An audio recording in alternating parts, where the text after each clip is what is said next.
You want to know what guys really think and talk about behind closed doors? Look no further. Welcome to the Other Guys podcasts. You'll most likely be offended, but you'll probably laugh too. So, enjoy.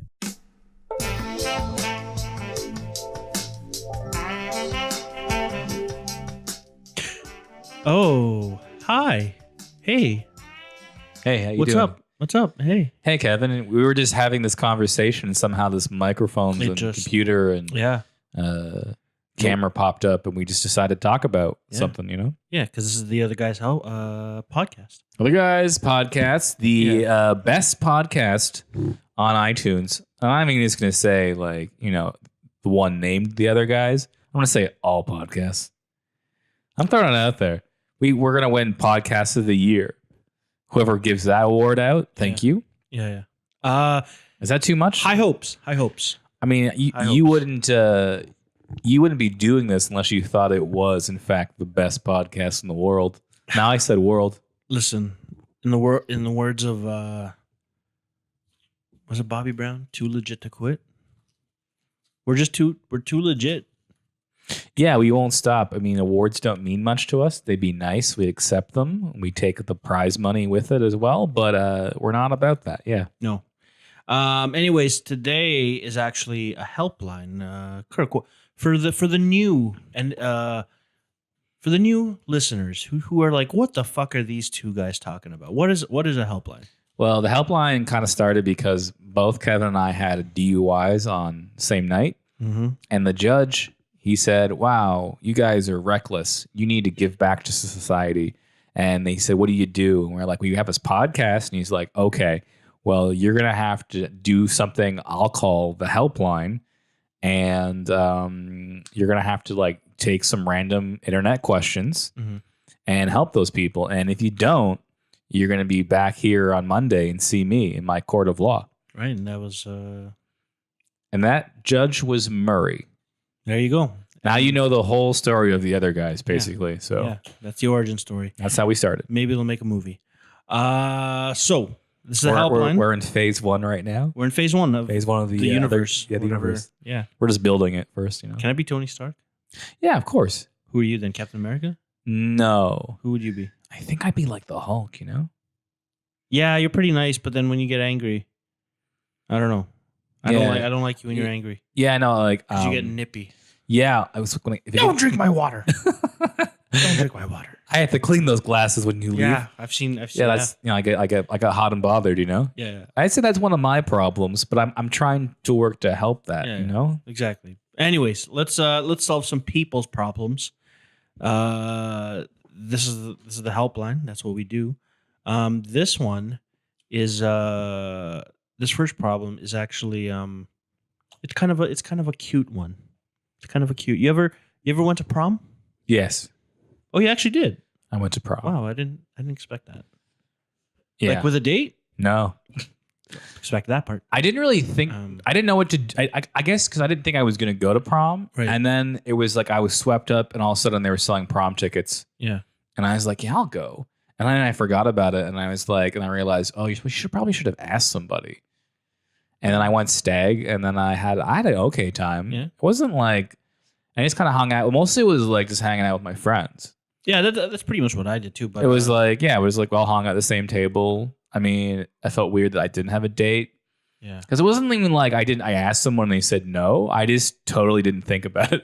I was like, oh yeah, that would be something I would have done. And then I just, you know, like in like that whole idea of like, if you wait too long for something, then like everyone's going to have a date and you're going to be like the guy who's just like, you know, drunk and just break dancing on the floor, you know. It's kind of, well, my prom night ended with me drinking like half a bottle of Polar Ice vodka and watching Smallville in a hotel room. That sounds like fun. There was vomit. There was a lot of stuff happening. Is there a jacuzzi? No, but there was, I don't know. So why'd you get a hotel room? Did your friends get a hotel room? Yeah, we got a hotel room. Like a party room? Yeah, because like I guess you guys aren't from like I'm from an area where like there's like fields. People just go. Yeah, drink. we didn't have fields. We just go drink in someone's backyard. That's like a field. Yeah, we didn't have that. We needed to go to grimy hotel and get things done. But anyways, this one I've done that. I remember that's where I used to go like for like friends' birthdays to go smoke weed inside. Like, are we gonna get a hotel? Yeah. So this one goes back to the prom. This one's from a high school kid. So let me read his question. So to keep a long story short, I like this girl and I sparked some convo with her last night. We made plans to go to prom and she asked if I liked anyone. I said this one girl, and he puts in, it was her, obviously. But now I think she's got the idea it's not her and is now kind of stepping back, and I don't know what to do. She asked if I wanted to go to prom with this other girl, and I'm in a deep hole and I keep digging myself into it. I don't know what to do. So basically, this guy talks to a girl that he actually likes, and he's trying to be all cool and shit and be like, yeah, no, I got this other girl that I really want to go with. And it's actually this girl. And now it's kind of like turning her off. And now he's kind of freaking out because this other girl's like, oh, well, he's taken, so maybe I'll go hop on another thingy. So I don't know. If you got options, I got options then, right? Yeah, I think that's what this movie is. So this is when it's called a reverse Nook master in chess. It's one of those like really you think it's going to be a straightforward, strategy when it turns out just to be a complete mess. Right. Let me tell you. Right. That's actually made up. I don't know anything. For a second, I was like, Nook? Don't you mean Rook? But no, they mean the Nook as in like the space it takes to make the counter move. Okay. That's not still again. I made up that as well. I almost got it. So here we go. So how does this kid? Okay, this kid basically he's got to come clean now. I think that's pretty much it. He has to be, but like, how does he play? Like, because he can't just be like, oh hey, you're actually the girl that I liked, and like he's got to cut. Like, yeah, he can't be a fucking pussy about it. What's a cool way of doing it? You got to maintain your dignity. Right. You know what it is? What's your move? I think my move would be like a fake phone conversation that she's in earshot of or something, God. One of those. Right. Or like something like that. Or like, or some sort of correspondence, like a text message or something that's mistakenly sent to her. Right. And going like, I don't know how you do this in this age. Like in my day, you had the phone. Yeah. Like the home phone. Right. And you just like would somehow make them pick up the phone. And then you're talking on the one line and they can hear what you're saying. Yeah. So like if you could do that in a way where like it's convincing, but I mean like that's not. So I think like the text message is the closest way to do that now. It's like send it, but you have to like send a wrong message or something. Or what if like you accidentally put them in a group message? You're like, oh, sorry, I didn't mean to put you in that group message, and it's like you talking to his friends, going like, and he kind of comes clean. But she's like, I just really want her to like me, Oh, so nah, man. So it's like an indirect route to confession. And it's like, but like also in a way, like not even like you're lying about it, just being like the guy just has to like, indirectly really compliment her and make her feel good. But like it has to be like a mistake, right? Because he wouldn't have, that might keep him in like, because I think if a girl hears like inadvertently that way, she might be like, oh, really? Like, whereas if you say it to their face, it sounds desperate. Right. Like you're trying to win them back. Whereas if you're just saying this stuff and they don't get what you were doing with that, then maybe you have a way of getting back in. That's just my theory. I think, the best way is you got to pull a Nicholas Sparks. You know what a Nicholas Sparks is? I know a Garrett Sparks. No, Nicholas Sparks is the guy that did like, The Notebook and all those romantic movies and all that shit. Where the guy anyways, here's what he's got. He's got to go to war. Is what you're saying? Maybe he's got to go to war for 7 years and whatever. Right. No. But I think what he's got to do is like, I don't know, take her ask her out on a date. Hopefully it's like a rainy day, because then it sets the mood or whatever. Mm-hmm.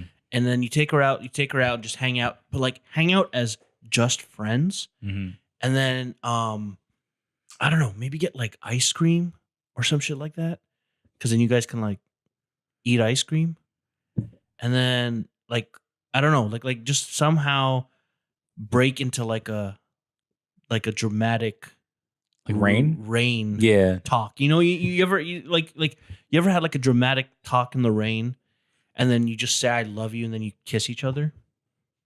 You ever do that, Kirk? No. Okay. I think I told you. I told you off camera earlier that like sometimes people don't want to fuck me. Right. Okay. Anyway, here we go.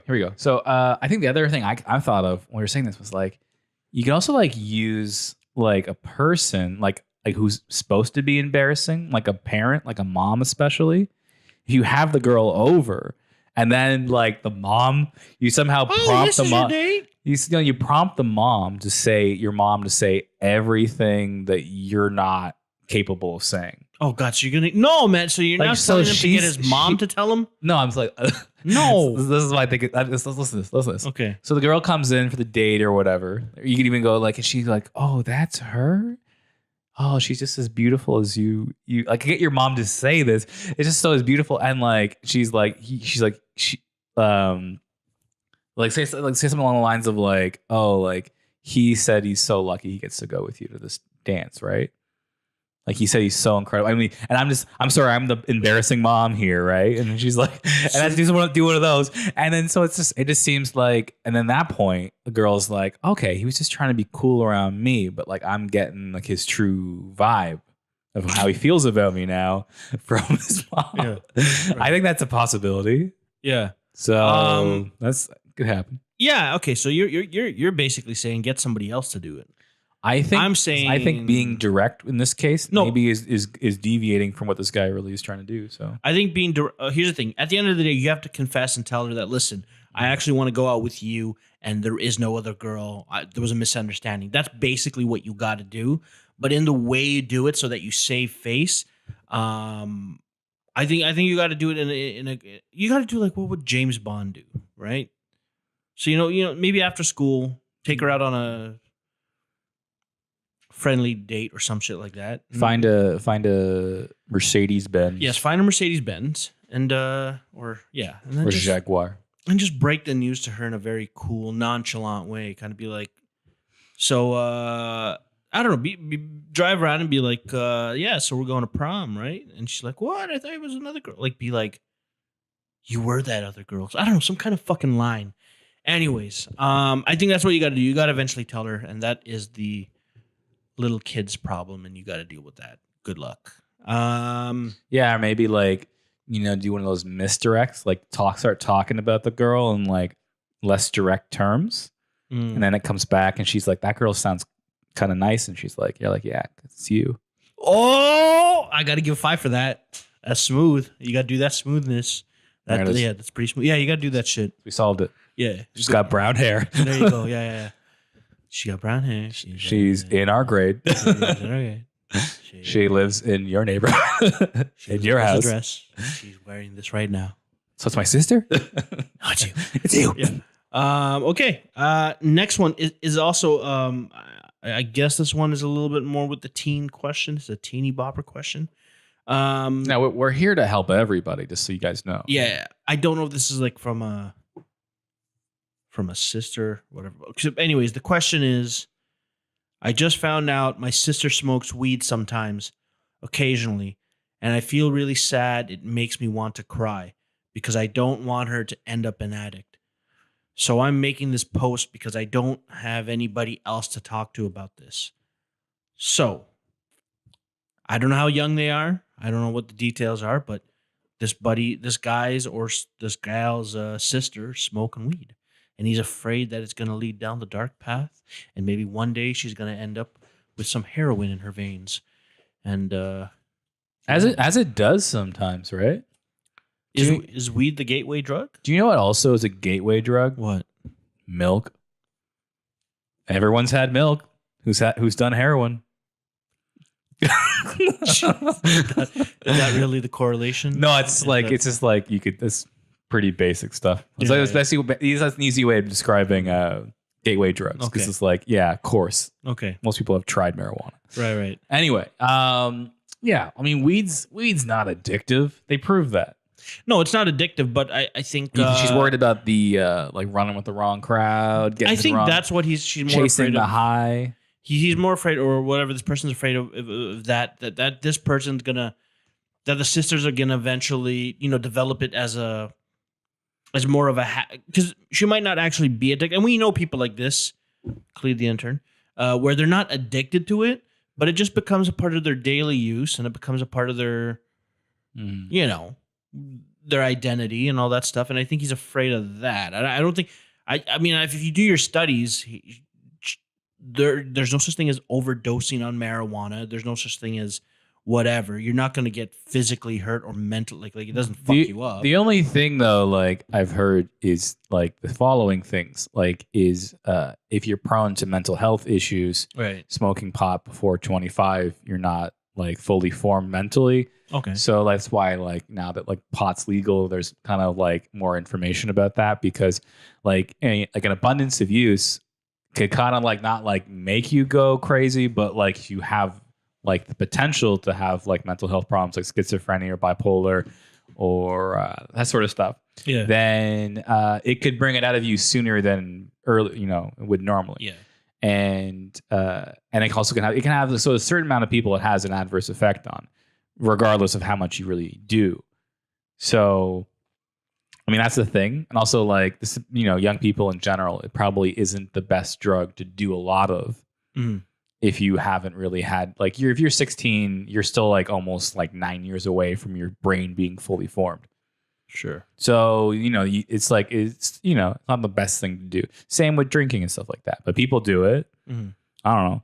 So I think this person needs to just keep an eye out. Like, listen, if she smokes, behind whatever, keeps it whatever, she's not like, she's keeping it. She just does it from time to time, maybe because she stresses out, whatever. But if she's doing it every single day and she starts becoming a part, like, I don't know, man, if she starts like wearing hemp products and starts beads and shit and starts becoming like, going down the deep end, just, I don't know, man, you got to pull her aside and be if she's wearing no shoes or socks anywhere, just bare feet. If she, who check the bottom of her feet, actually. Yeah, they're really dark color. Yeah, probably not good. You know who also do a lot of weed or smoke a lot of weed? Porn stars. You think so? Like no, because like I follow some porn stars, and they're all into like the they smoke. Well, they're in pain a lot. Do you know why? Why, Kirk? Because their pussies take a pounding. Okay. There it is, everybody. Yeah. That was something. Yeah. No, but Why do you think that they smoke weed so much? Like, I kind of understand. I think it's a part of the like it puts you it puts in anxiety. It gets rid of the. Oh yeah, it puts you in a good mood. Maybe so for them, it's like performance enhancing. It loosens you up. Yeah, loosens them up. All that stuff, right? You feel like it makes everything better. A lot of people like do say like getting high before having sex is good. Sure, yeah. Like it enhances your touch and feel kind of stuff like that, and can make it more enjoyable. I never really noticed that, but like I always really noticed like eating is like way better, and like music and stuff like that is great. Yeah. So, but I mean, like, yeah, I think it's like you're right. Like the whole idea of like overdoing it, like you could overdo anything. Like water. Like water, yeah. Like I remember someone from my hometown. I found out they did mushrooms like every day.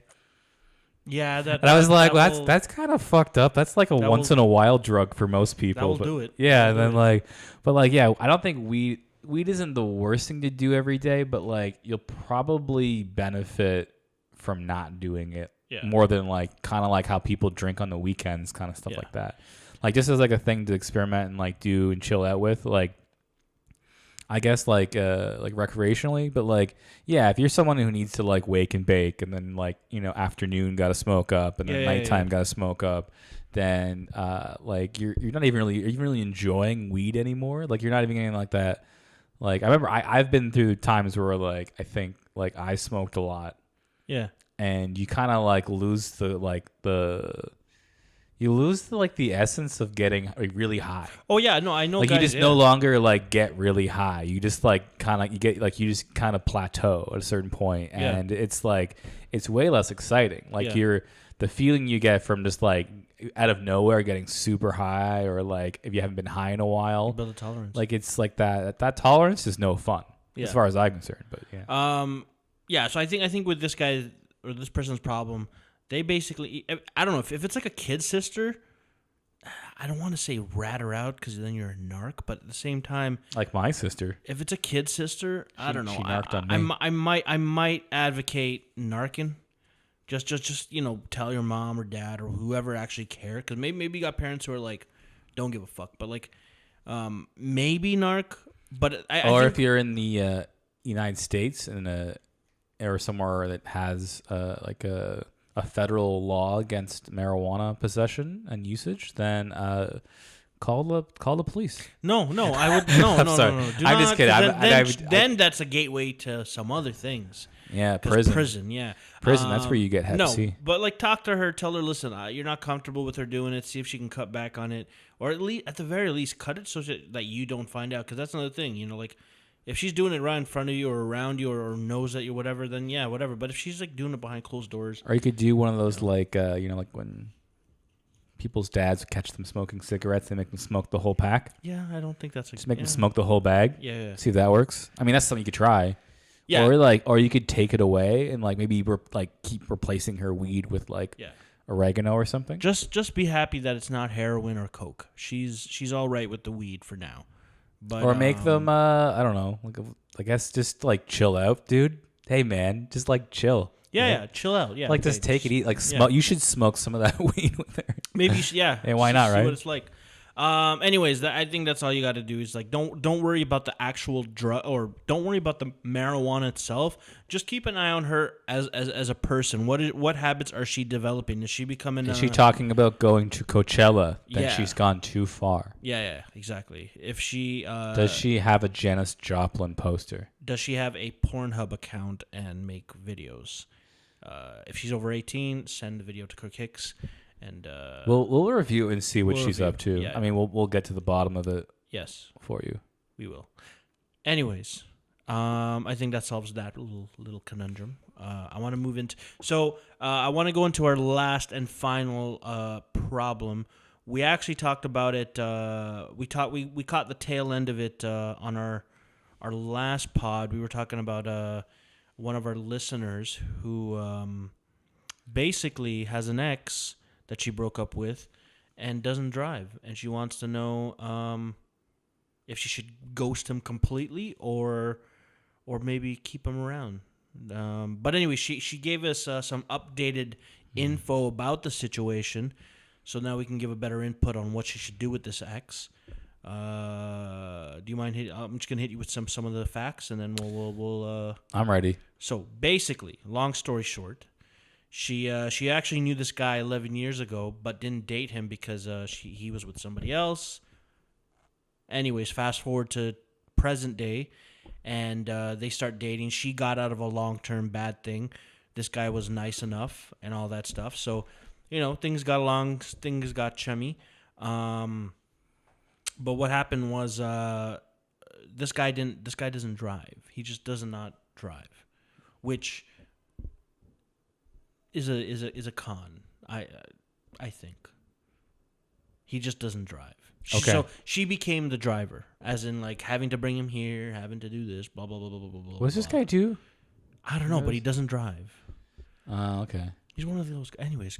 I mean, it's like I had a girlfriend who Drove you kind of was around? like my driver, and I wasn't really on purpose. She just kind of was like, I think I had my mom's car at the time, but she always like took it upon herself to drive. Yeah. And I'd hang out. She don't want me to hang out at her house a lot, so then I'd be like having getting like she'd come pick me up. She'd be like, okay, I'm gonna pick you up, and then so just basically always doing what she ever wanted to do. Yeah. And then like I remember one time I was like, hey, you want to get ice cream? And she's like, no. I'm like, hey, it's like summer. Want to get You're really nice. And then I bought her ice cream, and then she told me later she was mad that I forced her to go get ice cream.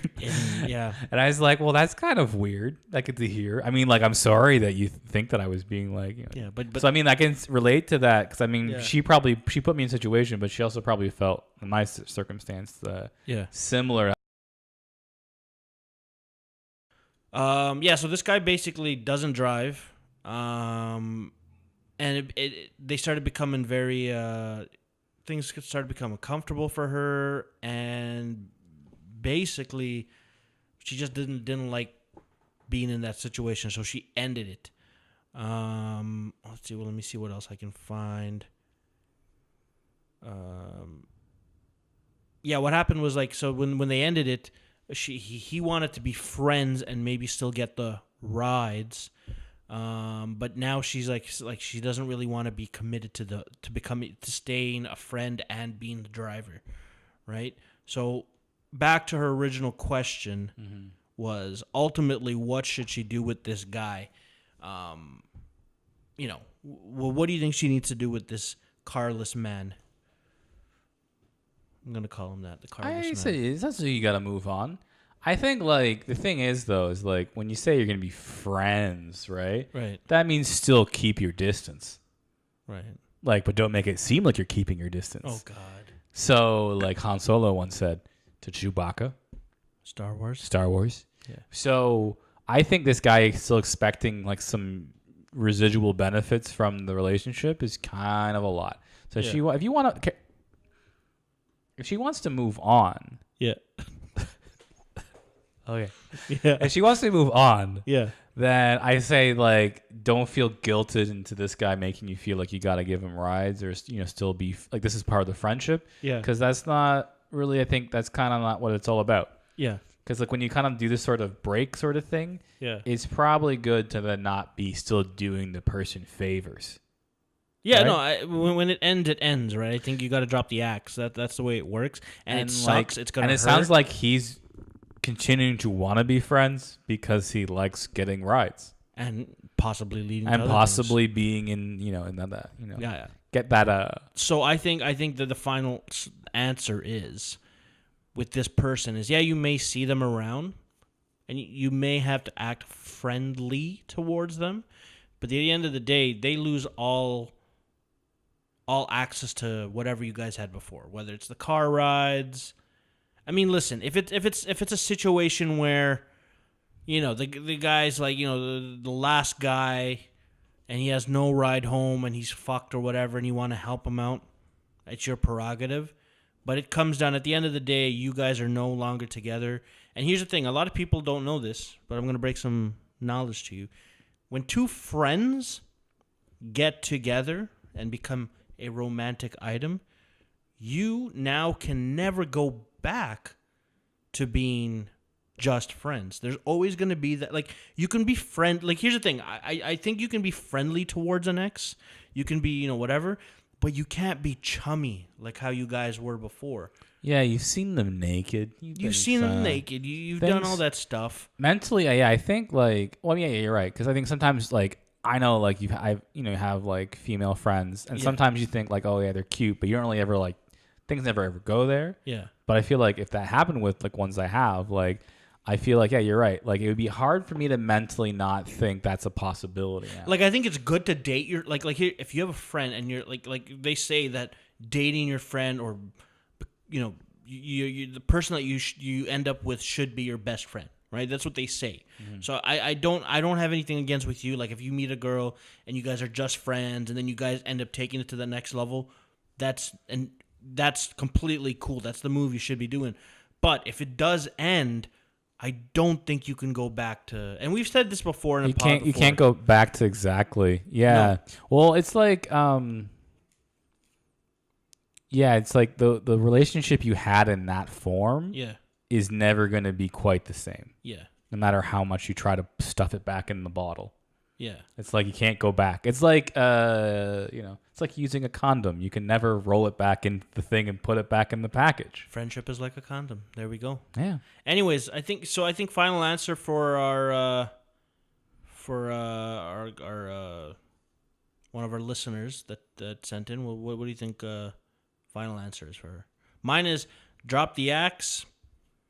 Act friendly when you're around, but other than that, no contact, go cold. Mm-hmm. Just be like, listen, and if he contacts or whatever, and you guys start be like, listen, it's done. I'm not really ready to start really like a real friendship.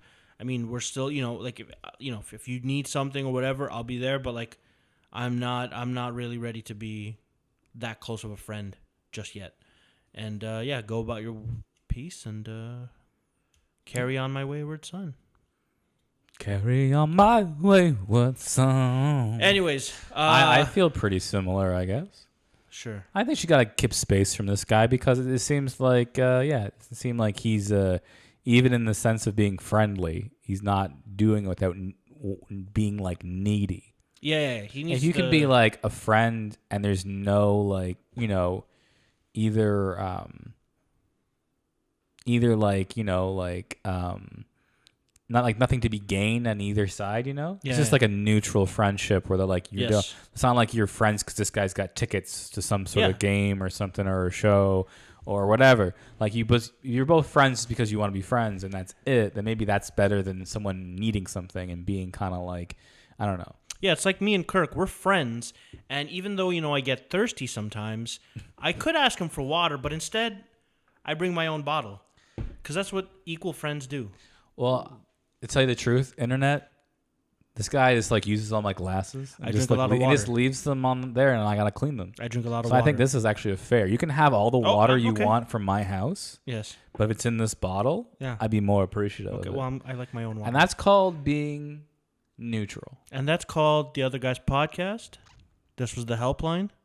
Don't forget to like, comment, subscribe, and send us some problems if you've been watching or listening. Yeah. We wanna hear from you guys. You can be anonymous. I know how I know how we can be. Yeah. We guarantee though we're gonna solve it though. Yes. So don't worry. We're on the job. Anyways, that's it. Good night. Bye. Bye.